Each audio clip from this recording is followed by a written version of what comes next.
E aí, pessoal, tudo bem? Hoje eu vou contar finalmente para vocês sobre a vida de um grande mestre, assim como eu contei sobre Sri Ramakrishna. Hoje eu vou contar sobre outro dos grandes mestres a quem eu sigo e o grande fundador da minha linhagem, o grande reativador do yoga moderno, o grande Yogiraj dos nossos tempos, o pai fundador da Kriya Yoga, Baba Lahiri Mahashaya ou Shama Sharam Devam Sharma.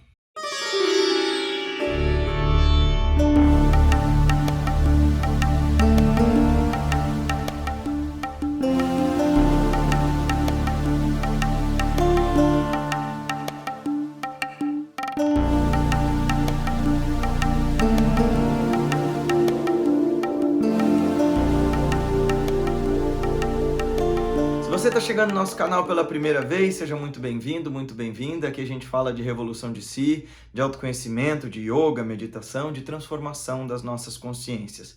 E a gente está fazendo uma série especial sobre a vida dos mestres, vai saindo de vez em quando a biografia de cada um desses mestres e mestras que foram importantes para o nosso caminho, na nossa vida espiritual, na nossa busca pelo autoconhecimento. Então, se você está chegando aqui pela primeira vez, manda esse vídeo para os seus amigos, copia esse link, coloca nas suas redes sociais, no WhatsApp, Instagram, Facebook, TikTok, etc e tal. Deixa seu joinha, deixa seu comentário aqui embaixo, ajuda muito a gente para que o algoritmo do YouTube saiba que esse vídeo é relevante e que a comunidade participa aqui. Então, escreve aqui embaixo, não adianta mandar lá no grupo do Telegram, se você não sabe, a gente tem uma sanga online. Não adianta você mandar lá no grupo do Telegram que você gostou, não adianta você mandar no Instagram que você gostou. Escreve aqui ó, nos comentários e comenta no comentário de alguém também, tá bom? Nós fizemos um vídeo sobre a vida de Sri Ramakrishna Thakur e hoje a gente vai falar sobre um mestre de uma outra linhagem. Até onde se sabe, eles não se encontraram pessoalmente, embora os dois fossem bengalis. Nós vamos falar desse aqui,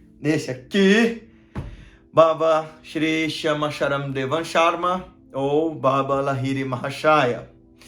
Então vamos começar contando primeiro porque esse monte de nomes, o que é Yogiraj, aí eu vou contar um pouquinho da vida dele.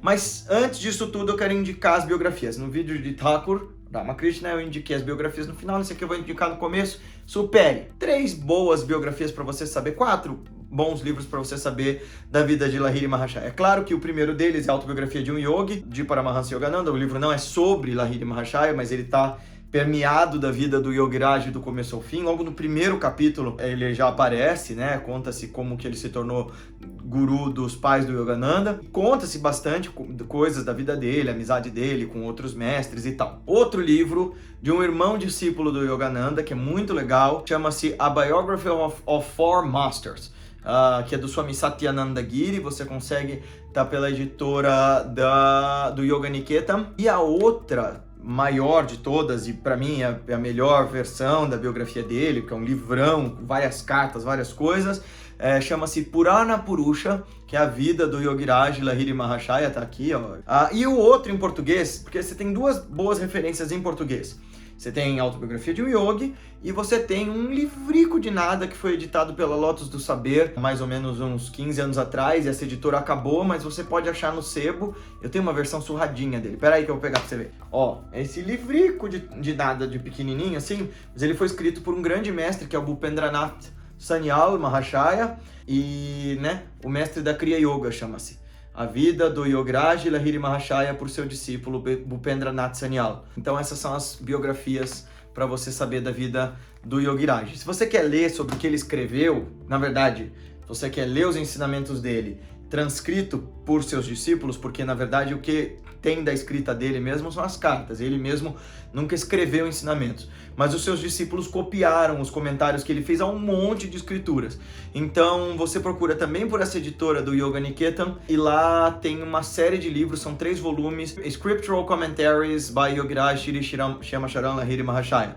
Então são 3 volumes lá, ele tem os comentários dele ao Yoga Sutra, vários e vários outros textos, e tem por 2 editoras, tem tanto pela Arya Mission, quanto também pelo Yoga Niketam, tem o comentário de Lahiri Baba a Bhagavad Gita. Então tem essa edição aqui da Gita com os comentários dele e de Shri Yukteswar Giri, que a gente vai fazer um vídeo sobre ele no próximo momento. Em 1828, numa cidadezinha na Bengala, que nem vou ficar falando muitos nomes para você não se perder, Mas a Bengala, só para você entender, é um estado da Índia onde hoje se compreende tanto a Bengala Ocidental quanto o que hoje é Bangladesh, que era tudo Índia naquela época, e tudo aquilo faz parte do que a gente chama de Bengala, né? A Baía da Bengala, é onde termina o Ganges. Então toda aquela região onde está Calcutá e Bangladesh, aquilo é a Bengala, lá no nordeste da Índia. Então lá na Bengala, num vilarejo remoto, assim como o Shri Ramakrishna e vários desses mestres, nasceu um menino, filho de um Brahmane, filho de um cara chamado Gurmohan Lahiri. Ele era o filho mais velho do primeiro casamento, se eu não me engano, do seu pai, e eles tinham uma função sacerdotal naquele vilarejo. Conta-se que alguns presságios, sempre tem, né? Tô falando assim, vocês sabem disso, ele é um dos meus parangurus, eu sou tremendamente reverente a ele, mas lembra de uma coisa, assim, a Índia tem uma mania muito curiosa de acrescentar floreios às histórias de mestres e mestras extraordinários para justificar por que eles eram extraordinários. Então alguém na Índia sempre é a emanação, a encarnação de alguém se for extraordinário. É uma forma de entender, de encarar isso. Então conta-se que o pai dele teve um presságio de que ia ter um filho incrível. Mesma coisa aconteceu com os pais de Shri Ramakrishna, as mesmas coisas aconteceram com os pais da Nanda Moima. Verdade ou não, não sabemos. Mas ele era filho de uma família tradicional Brahmani, então, portanto, um estudioso, um erudito, desde cedo foi treinado por seu pai e pelos seus outros parentes para desempenhar as funções sacerdotais de um hindu.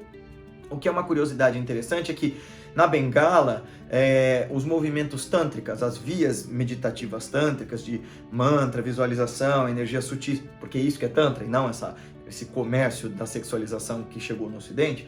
Tantra é essa via do conhecimento sutil, das energias sutis, da vibração cósmica, enfim. Tantra é também chamado de mantra marga, o conhecimento dos mantras, né, da vibração do universo. Então a Bengala sempre foi muito forte de uma tradição tântrica do Kali Kula, do culto à mãe divina. Então sabe-se que a família de Lahiri Baba era uma família Shaiva, ou seja, devotos de Shiva. Eles tinham um templo e uma grande propriedade nessa região rural aí da Bengala. E aí teve uma mega enchente que devastou a propriedade deles, arrastou tudo, arrastou até a deidade do templo, porque cada família cultua uma deidade específica, por isso que na Índia tem tantos deuses, né? Mas são aspectos desses mesmos grandes deuses, tipo Shiva, Brahma, Vishnu ou outras deidades locais, tá? Então, levou a deidade, levou o Shiva Lingam, que é aquela estátua de pé, aquela escultura fálica, né? Que representa o cosmos, enfim. E essa enchente causou na família de Lahiri Baba a necessidade deles se mudarem paupérrimos para Varanasi, que foi onde ele se instalou e onde ele viveu pro resto da vida. E aí quando ele se muda para Varanasi, ele, a família dele, o pai dele, desempenham funções sacerdotais, Lahiri Baba, que era alguém muito esforçado, resolveu ter uma educação tradicional. Embora fosse uma pessoa com certa devoção religiosa e tal, ele era um cara à frente do seu tempo. Ele estava ali em contato com aquela Índia britânica, com todo aquele processo de educação ocidental. Então ele aprendeu a falar inglês, francês, e se eu não me engano, bom, ele certamente falava hindi, bengali e sânscrito, porque ele era um acharya, um sacerdote brahmane. E aí ele começou a prestar concursos. Eventualmente ele vira contador do Império Britânico, numa função ali próxima do exército. Então, como é que a Índia britânica estava fazendo a sua administração? O exército britânico, composto majoritariamente de soldados indianos e aí de engenheiros, pedreiros, enfim, se instalavam nesses lugares remotos para levar as ferrovias que depois iam ser administradas por empresas terceirizadas, enfim, ou empresas estatais. E Lahiri Baba era um contador de uma dessas companhias, dessa expansão e modernização da Índia. Ele não era um yogi até essa parte, o que se sabe é que ele fazia grandes upasanas. E se você tem algum conhecimento da tradição tântrica, da tradição védica, você vai saber que uma pessoa que pratica grandes rituais é por excelência um yogi, porque exige-se ficar sentados várias horas, estudar grandes textos, fazer grandes oferendas, são operações místicas que não estão muito apartadas do seu conteúdo filosófico, do seu conteúdo meditativo. Mas ele não tinha nenhum guru, além do seu pai, que dava instrução religiosa para ele. E ele era um cara bastante responsável e muito esforçado. Nessa época ele já era casado, era muito comum que as pessoas casassem muito cedo, já tinha 2 filhos homens e, se eu não me engano, ele teve 4 filhas mulheres, de quem se fala muito pouco. Índia é assim, né? E ele ainda tinha um monte de sobrinhos e irmãos mais novos, e ele sustentava essa galera toda com o salário dele de funcionário público. Ele sempre foi muito esforçado. E para dar conta de sustentar a família, além de ser funcionário público, ele oferecia aulas particulares e tal. Em algum momento, não se sabe bem o porquê, sabe-se depois, né? Mas ele não soube explicar na hora porquê. Ele recebeu um telegrama dizendo que ele estava transferido para uma região remotíssima, chamada Raniket, para onde eles iriam levar a ferrovia. É uma cidade lá nos Himalaias. Então você imagina isso. Se Lahiri Baba nasceu em 1825, isso devia ser quando ele tinha mais ou menos os seus 30 e poucos, 40 anos. Quando ele tinha seus 40 anos, então foi lá por volta dos 1850, 1860 e poucos. E daí, então, a Índia era um lugar bastante mais pitoresco e inóspito do que a gente imagina hoje. Era a Índia das histórias do Rudyard Kipling, né? Da época lá do Mowgli, dessas histórias da Índia selvagem, cheia de sadhus. Então ele foi para esse lugar na floresta, vivendo numa barraca para trabalhar como contador do grupo ali do exército e dos trabalhadores que iam levar a ferrovia para essa cidadezinha de Raniket. E como ele tinha muito tempo livre, porque era um lugar muito inóspito, ele saía para fazer longas caminhadas por lá. Nessas longas caminhadas, ele ouviu dos funcionários dele que havia muitos sadhus ali, muitos yogis, muitos mestres reverenciados e tal.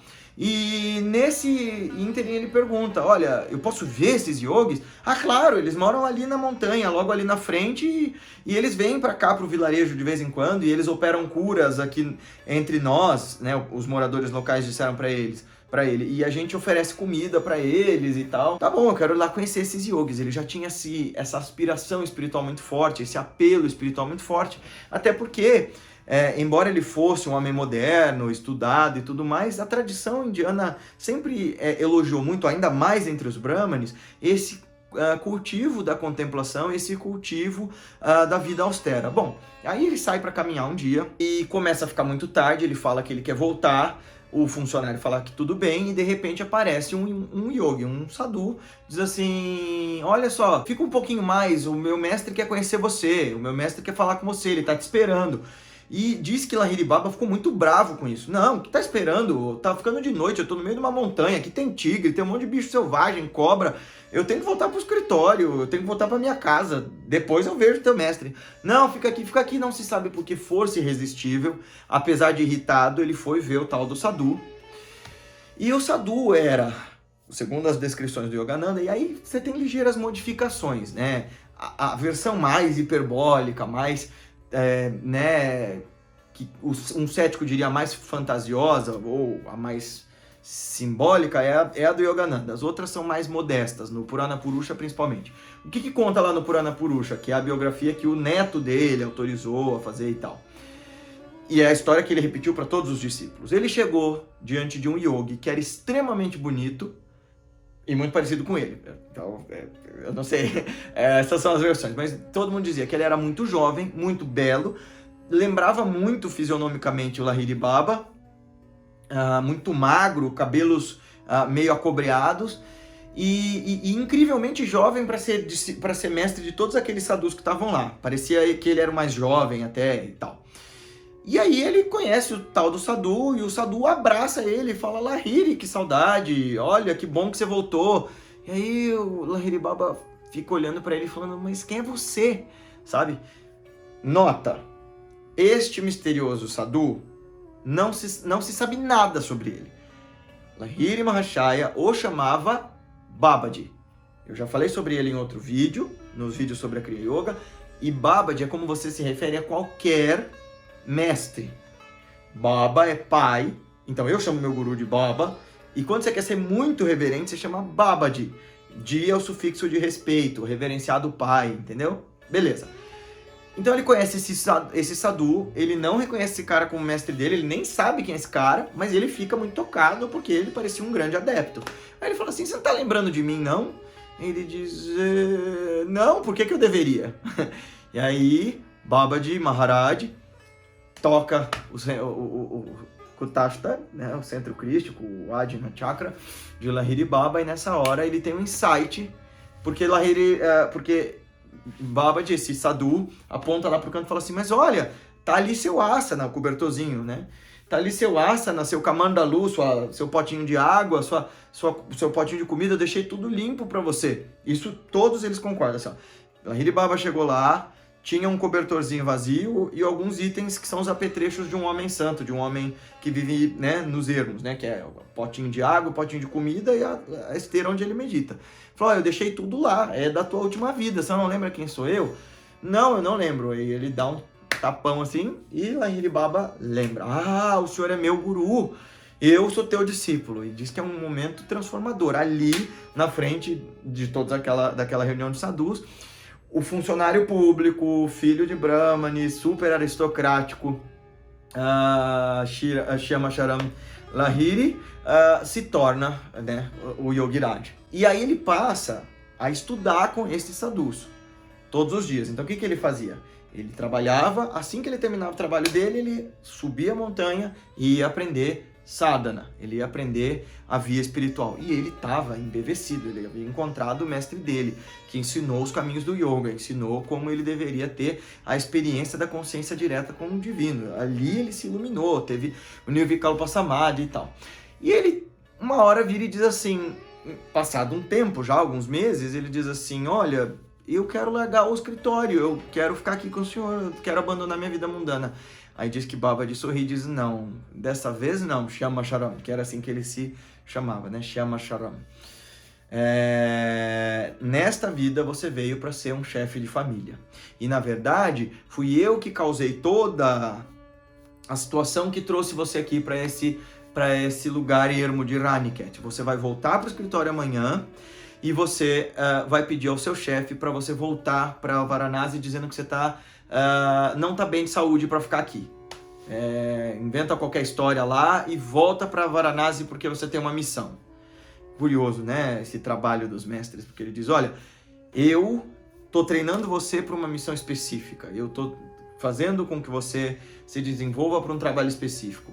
Há muita gente querendo saber como viver a sadhana, como viver o caminho do yoga. E ainda assim eles não vão abandonar a família. Homens e mulheres sedentos do divino, sedentos por uma resposta, ardendo de paixão espiritual, querem encontrar paz, querem encontrar essa resposta interna. Eu preciso que você vá lá e ensine o caminho do yoga para eles. Lahiri Mahashaya fica certamente muito triste com isso. Na época ele não era chamado de Mahashaya.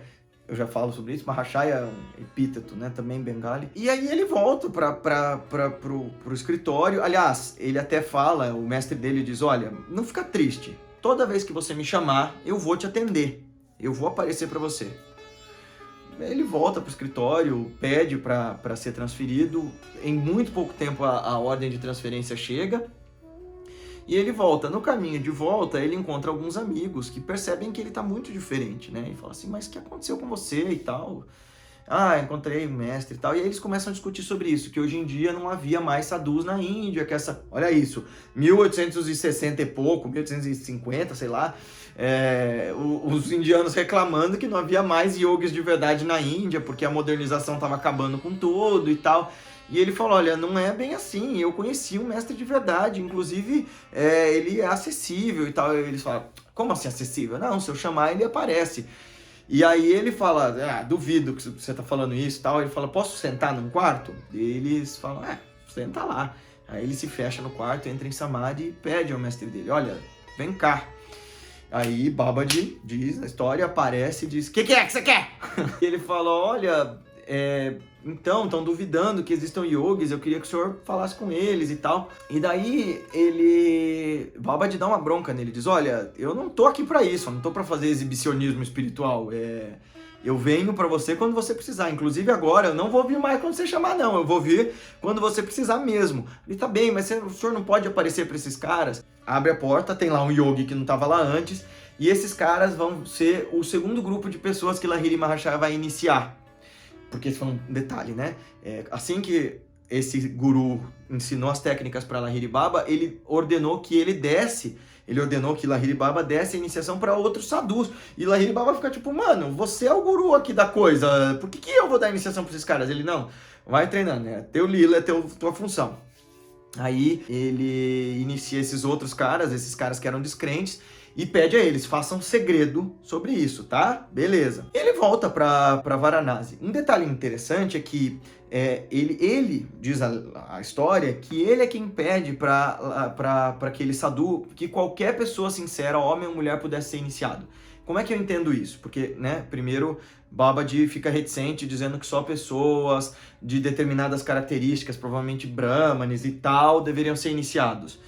E Lahiri Baba discute com ele, dizendo, não, eu gostaria de dar essa iniciação para qualquer buscador sincero que aspira pela verdade espiritual. Eu acho que isso foi um grande teste de Babaji para ele, assim, do tipo, olha, eu tô te mandando pro mundo real, você vai ter que lidar com homens e mulheres cabeçudo que nem eu, que nem você que tá assistindo esse vídeo. Você tá pronto? Então aí ele testa ele falando desses proselitismos da Índia. Olha, só dei iniciação para brahmanes e tal, e homens. E Lahiri Baba discute, e aí eu tenho certeza que assim, foi isso, assim, foi o mestre testando seu discípulo, dizendo, vamos ver quanto é que você tá afim de viver essa coisa de ser um yogi do mundo, sabe? Bom, aí ele volta para Varanasi, continua trabalhando na companhia britânica, e ao mesmo tempo a situação financeira deles era muito difícil, porque ele tinha 6 filhos, a esposa, os irmãos, a Índia tem essas coisas, sabe? O filho mais velho tem que prover para todo mundo, e ele fazia sadhana de madrugada. De alguma maneira, as pessoas começaram a saber que ali, naquele bairrozinho Bengali, que hoje na época já era um bairro meio ermo em Varanasi, hoje são umas vielas mesmo, assim. O bairro Bengali tá meio entremeado com o bairro muçulmano hoje em dia. Então é um monte de fábrica de sari, é um labirinto, assim, onde tá a casa dele hoje. Tem aqui a foto. A gente teve lá algumas vezes, bem legal. Bom, e aí naquela casa, que é a casa ancestral da família do Gormohan, que é o pai dele, ele começou a dar iniciação, secretamente. Ele exigia que ninguém falasse quem era ele, né? Então ele assinava como Shama Charan Devan Sharma, que o nome dele é Lahiri, o nome da família dele é Lahiri. Mas ele não assinava com o nome de família porque ele não queria ser conhecido. Mas essas pessoas começaram a sentir que havia alguma coisa muito diferente nele. Coisas do tipo, né, assim, desde que primeiro ele se aposenta e vira o tutor do príncipe de Varanasi, do príncipe de Kashi. Então, o Maharaja, né, o rei de Varanasi da época, nota que aquele cara é muito especial. Ele era um mega yogi, estava ensinando sadhana e tal. E o médico da corte do rei também era discípulo secreto de Lahiri Baba. Eles querem divulgar o nome do Yogiraj, porque quem é esse cara que deixa a gente tão embevecido, assim, com esse néctar espiritual tão potente, né? E ele não deixa, ele pede que faça-se segredo sobre o que ele está ensinando. Era tão sério isso, ele era uma pessoa tão austera e tão simples, que conta-se que numa época tinham 2 homens que eram discípulos dele que moravam no mesmo prédio. E que durante anos eles se cumprimentavam, se conheciam, eram vizinhos e nunca souberam do discipulado mútuo um do outro. Que um dia, um estava entrando na casa de Lahiri Baba, o outro estava saindo, o que estava entrando perguntou, o que você está fazendo aqui? Ele fala, eu vim fazer o mesmo que você veio fazer aqui. E que é aí que eles sacam, olha, nós 2 somos discípulos, e ele não contou, ele não fica contando para as pessoas. O que acontece? O que fazia com que as pessoas se atraíssem por ele? Bem, quando as pessoas chegavam nele, havia uma serenidade, um despertar, um poder imenso de trazer paz, de trazer clareza, fora as curas que ele distribuía, os milagres que se atribuíam a ele, mas assim, a precisão da simplicidade, da força das ideias. E ele transmitia a verdade espiritual. Só que era muito chocante para a época, porque Lahiri Baba veio com esse trabalho incrível de trazer o yoga para um novo patamar. Até então, yoga era coisa de sadhus, era coisa de gente que ia para a floresta, para as montanhas, para as cavernas, para praticar até morrer. Ele traz isso como um chefe de família, ele não é um monge. Então, os monges e as pessoas que idolatravam, idealizavam esse modo de vida de renúncia, zombavam disso, achavam inviável que alguém que fosse casado pudesse ser também um yogi. Embora a história esteja repleta deles, né? Você tem desde os tempos imemoriais os rishis todos casados, o próprio Yajnavalkya, que é o mestre retratado lá nas Upanishads como o maior dos sadhus e tal, ele era casado. Enfim, tem um dos textos na Brihadaranyaka Upanishad, que é lindíssimo, inclusive, dele ensinando a esposa dele antes dele se retirar do mundo. Só que é engraçado que as pessoas que conheciam Lahiri Baba e eram sadhus ficavam extremamente devotadas por ele. E mestres de igual estatura reconheciam-no como tal. Ele tinha um grande amigo, tem um capítulo chamado Uma Entrevista com a Divina Mãe, é o capítulo em que o Yogananda conta de quando ele encontrou a esposa, Shri Kashimuni, que é a esposa de Shri Lahiri Mahashaya, e ela conta das histórias com ele e tal, e nesse capítulo ele conta da amizade de Lahiri Baba com um grande mestre, com um grande Mahasiddha, que é o Trailanga Swami. E o Trailanga Swami vivia nu por Varanasi, promovia vários milagres, era um gigante espiritual em todos os sentidos. As pessoas perguntavam para ele, por que o senhor fica meditando tantas horas aí com esse cara? Ele é só chefe de família, ele não é, né, um householder, ele não é um yogi. E ele olha e fala assim, olha, Lahiri Mahashaya é como um gatinho divino que fica exatamente onde a mãe divina manda ele ficar. Ele conseguiu atingir a realização que eu, para atingir, abdiquei até mesmo das minhas roupas, sabe? Então, era esse o status de Lahiri Baba. E a história da Kriya Yoga, como é que funcionava?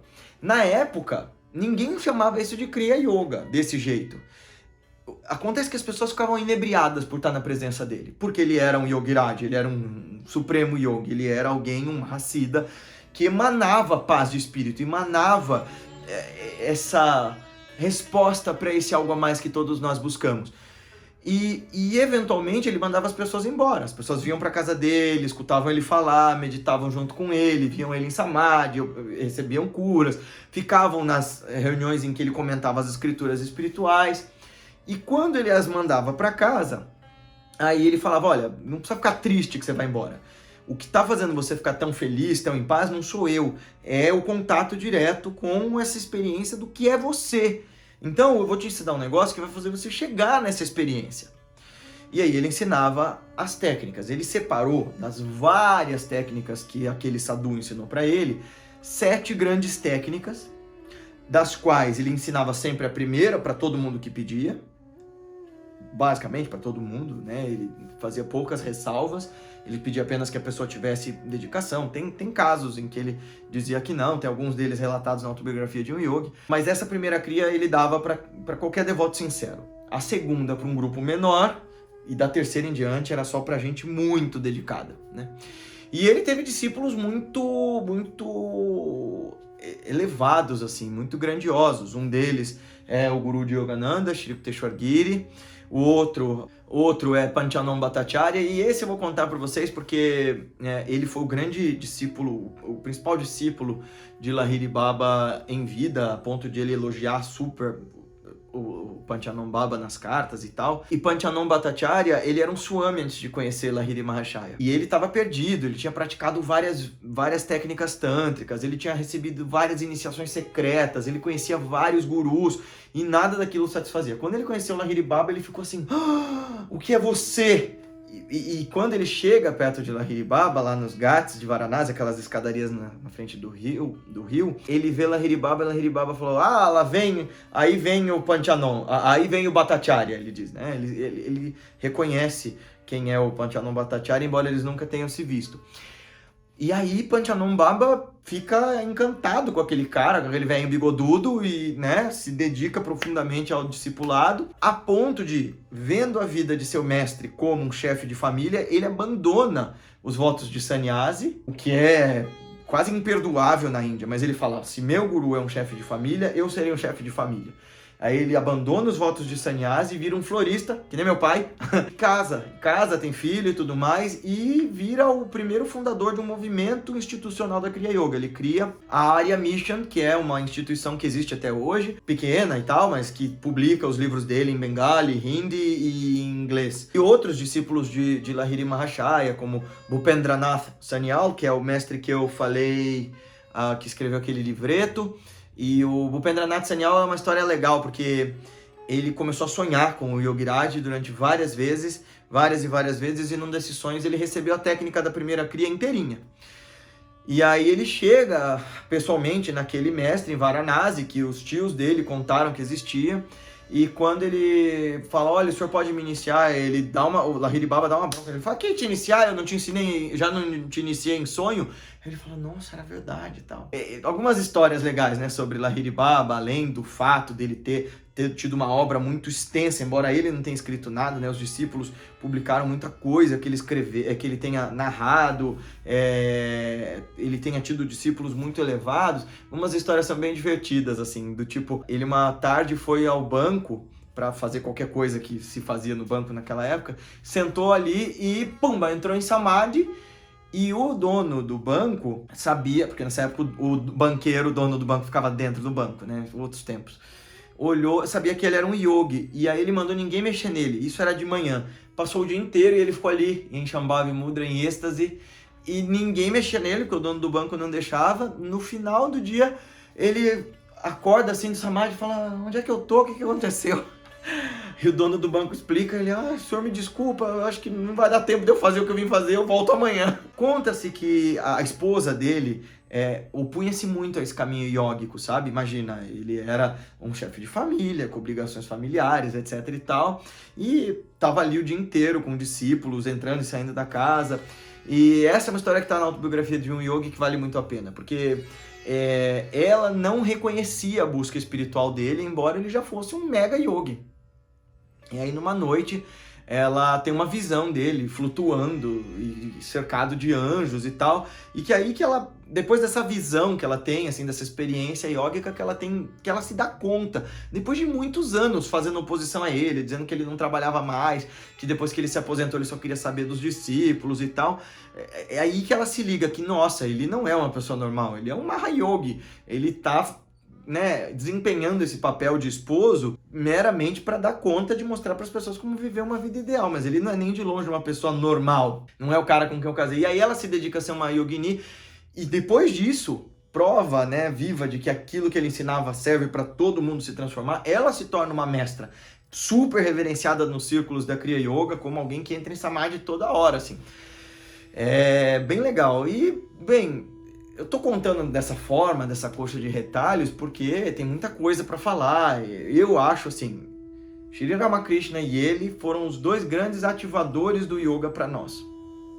Shri Ramakrishna de uma forma extensa, assim, né, muito divulgada, e ele, só 50 anos depois que ele morreu, é que, por exemplo, o Ocidente ia saber quem era ele, porque Yogananda publica a autobiografia de um yogi e tal. Mas, sem dúvida, o que ele fez na Índia, né, cria uma ruptura. Eu acho que tem vários outros mestres, né, Paramahansa Madhavadasa, por exemplo, lá do guru do Swami Kuvalayananda, né, que foi o primeiro cara a dizer que o yoga tinha que chegar como uma ciência para o Ocidente. Esses caras todos promoveram essas rupturas. Mas, sem dúvida, Lahiri Baba, sendo casado e sendo um yogi e aceitando discípulos de tudo quanto é religião, porque lá nos diários dele ele fazia um registro de quem é que recebia iniciação, então tinha discípulo cristão, tinha discípulo britânico, tinha discípulo hindu, de tudo quanto é secto, muçulmano, enfim.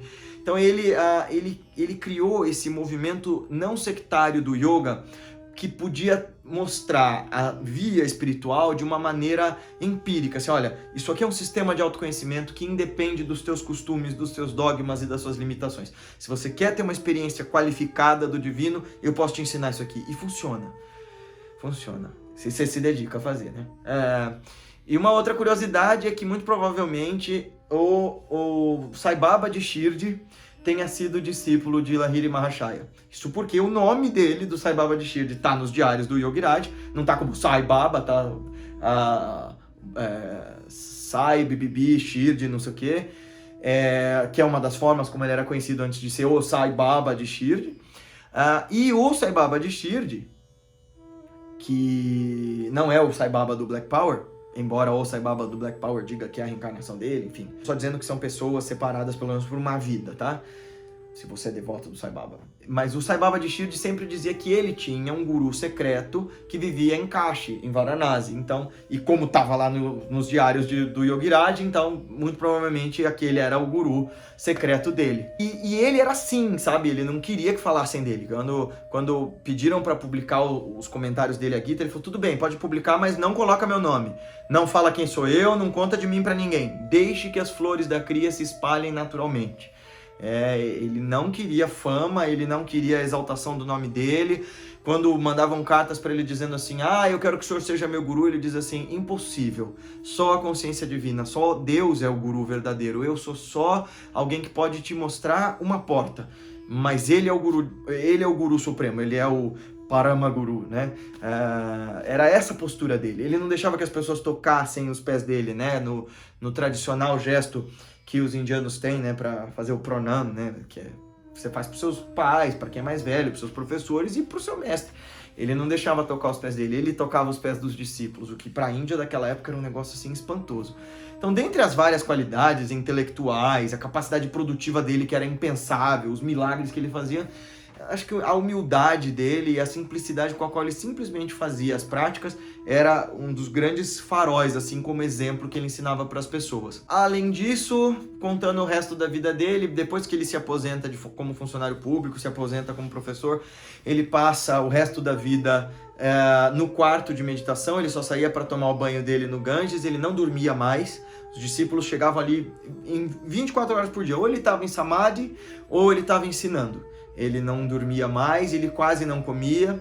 E aí no fim da vida apareceu câncer, não sei, acho que foi no braço, igual ao do Ramana, que aliás é uma coisa curiosa, porque dizem os yogis que o câncer nos yogis é uma forma deles angariarem os maus karmas dos discípulos. Sei lá, você pode acreditar nisso ou não, mas é curioso, porque ele, Ramana Maharishi, Ramakrishna, Swami Rama, vários deles morreram de câncer.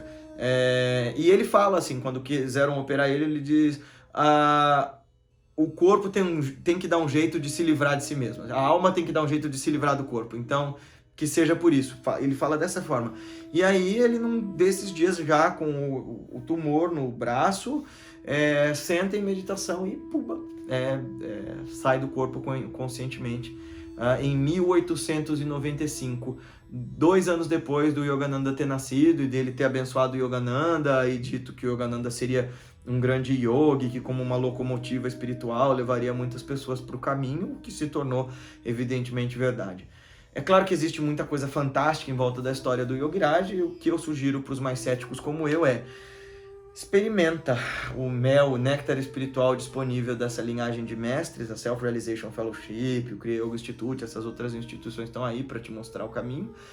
E lembra, não é sobre a técnica, assim, não objetifica a técnica, objetifica a busca pelo caminho, assim, tem essa fé no caminho, essa fé que existem sistemas que podem te levar à resposta. Mas testa, eu testei de maneira cética, tá? Vamos ver se esse negócio funciona. Funciona, incrivelmente funciona, e nós todos da Kriya Yoga, os milhares e milhares de discípulos que vieram a saber de espiritualidade graças ao Yogananda ou ao Baba Hariharananda, todos esses, nós todos devemos nossa vida espiritual e nossa vida, porque não, no meu caso é literal, a essa tradição, a esse mestre, ao trabalho corajoso dele de ter, ao mesmo tempo, querido, e quem tem um guru sabe disso, como é ardente o desejo de ficar ali junto do seu mestre, como é seguro e confortável, né? Ele reencontrou o mestre dele falou, volta pro mundo, com todas as vicissitudes, com todos os problemas, com conta para pagar, com todas essas coisas, volta para lá e dá conta da tua vida, bonitão, bonitona. Então, me perguntaram esses dias se dava para conciliar a busca espiritual com a nossa busca material. Bom, o grande mestre da linhagem que eu sigo era um chefe de família que era bastante favorável que as pessoas seguissem como chefas de família, não largassem seus deveres, vivessem como yogis. Coisa que o Rumi também fazia, nós vamos ter um vídeo sobre o Rumi mais pra frente. Esse vídeo já ficou gigante, então, só para fechar, segundo Shri Yukteswar, quais eram 5 grandes mandamentos, quais 5 grandes recomendações espirituais que o Yogiraj, que é como os Kriyavans, todo mundo que pratica Kriya Yoga reconhece, Lahiri Mahashaya, a gente só chama uma pessoa de Yogiraj na nossa tradição, que é o Baba Lahiri Mahashaya, o rei yogi, né? Raj é rei e yogi é praticante de yoga. Então o nosso Yogiraj é Lahiri Baba. Shri Yukteswar dizia que ele dava 5 grandes comandos para todos os discípulos, né? 5 grandes regras, 5 grandes niyamas, 5 grandes observâncias que os yogis dentro dessa tradição deviam fazer. E isso aqui está nos apêndices desse Collection of Biography of 4 Kriya Yoga Gurus, que é do Swami Satyananda. Então, está dizendo assim, olha, como ensinado por Sadhu Sabapati Swami Shri Yukteswar Giri Maharaj. Reconheça a si mesmo como muito pequeno. Ou seja, sirva, adore e haja num sentido de subserviência, num sentido reverente. Seja subserviente à ideia de que todas as coisas são o divino manifesto e, portanto, merecem que você as sirva, que você tenha uma atitude de humildade, uma atitude de serviço, de atividade, né? 2, sempre faça satsanga, então sempre conserve a companhia de pessoas na busca espiritual, de pessoas mais iluminadas e de pessoas que busquem conhecer a espiritualidade ou estudar a espiritualidade ou conhecer de coisas que não sejam ordinárias. 3, de tempos em tempos, junte-se com a sua sanga para discutir coisas de elevado valor. 4, não desrespeite nenhum nome do divino, ou seja, trate todas as religiões como sagradas, mesmo a mensagem universal de Shri Ramakrishna.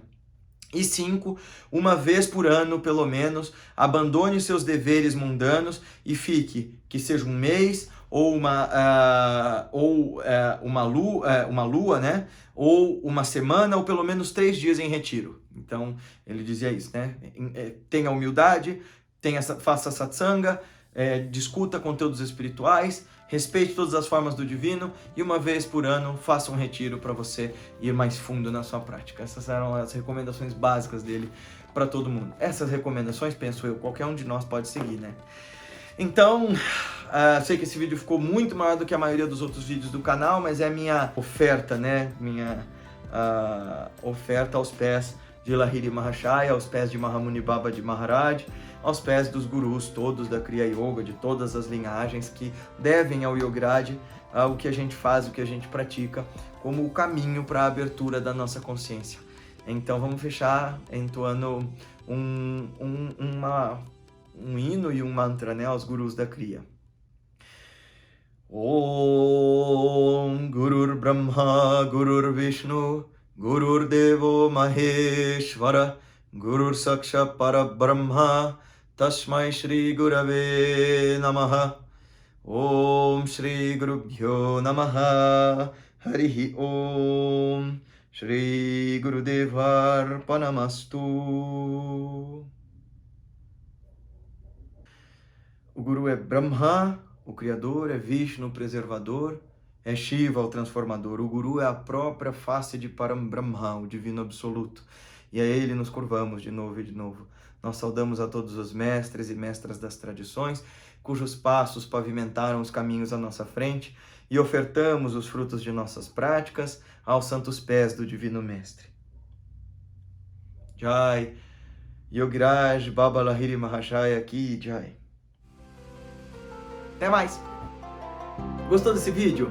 Então não se esquece de se inscrever no nosso canal, clicar no sininho para receber as notificações, clicar no joinha, deixar seu comentário, sua sugestão, sua crítica, seu elogio, seu comentário, seu apoio, etc e tal. Esse trabalho pode crescer na medida em que pessoas que acreditam nele o espalhem. Então pega esse link, manda para os teus amigos no WhatsApp, no Facebook, no Instagram, em tudo quanto é lugar que você acha que ele possa fazer a diferença. A gente se vê no próximo vídeo.